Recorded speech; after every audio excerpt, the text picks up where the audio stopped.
अगर ये शख्स ना होता तो कभी नहीं बन पाता राम मंदिर। रातों रात बाबरी मस्जिद में रखवा दी रामलला की मूर्ति। प्रधानमंत्री से लेकर उत्तर प्रदेश सरकार तक इस शख्स को देते रहे आदेश, लेकिन ये शख्स नहीं हटवाया मूर्ति। जान लीजिए कौन है वो इंसान।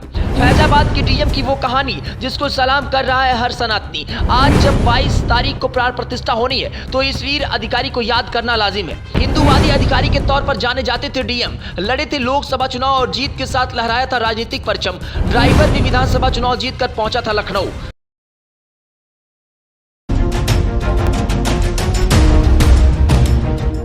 जी, अयोध्या के राम मंदिर में 22 जनवरी को रामलला की प्राण प्रतिष्ठा के भव्य कार्यक्रम की तैयारी अंतिम चरण में चल रही है। खुद प्रधानमंत्री नरेंद्र मोदी समारोह में शामिल होने के लिए अयोध्या पहुंचेंगे और इससे पहले उत्तर प्रदेश के मुख्यमंत्री योगी आदित्यनाथ कई कार्यक्रमों में हिस्सा लेंगे। इस दौरान उस शख्स को याद किया जाना बेहद लाजिम है जिसके रहते आजादी के कुछ समय बाद ही बाबरी मस्जिद में रातों रात रामलला की मूर्ति रखी गई थी। यही नहीं, उन्होंने तत्कालीन प्रधानमंत्री जवाहरलाल नेहरू के आदेश की अनदेखी करते हुए मूर्तियों की विवादित स्थान से हटवाने से इनकार कर दिया था। हम बात कर रहे हैं तब के फैजाबाद जिले के डीएम के नायर की। विवादित स्थल पर रखी गई रामलला की मूर्तियों को हटवाने के लिए तत्कालीन प्रधानमंत्री जवाहरलाल नेहरू ने उन्हें 2 बार आदेश दिया। के नायर ने दोनों बार उनके आदेश का पालन करने में असमर्थता जताई थी।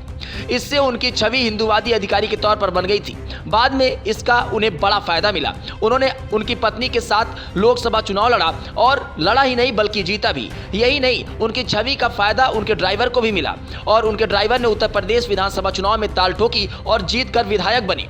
दरअसल 22 और 23 दिसंबर 1949 की आधी रात बाबरी मस्जिद में कथित तौर पर गुपचुप तरीके से रामलला की मूर्ति रखी गई थी और इसके बाद अयोध्या में शोर मच गया कि राम जन्मभूमि में भगवान प्रकट हो गए हैं।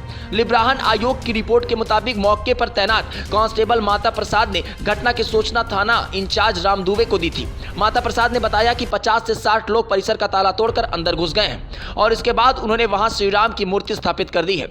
साथ ही पीले और गेरुए रंग से श्री राम लिख दिया है। हेमंत शर्मा ने अपनी किताब युद्ध में अयोध्या में लिखा है कि केरल के अलेप्पी के रहने वाले के नायर 1930 बैच के आईएएस अधिकारी थे। उनके फैजाबाद के डीएम रहते बाबरी ढांचे में मूर्तियां रखी गई थी।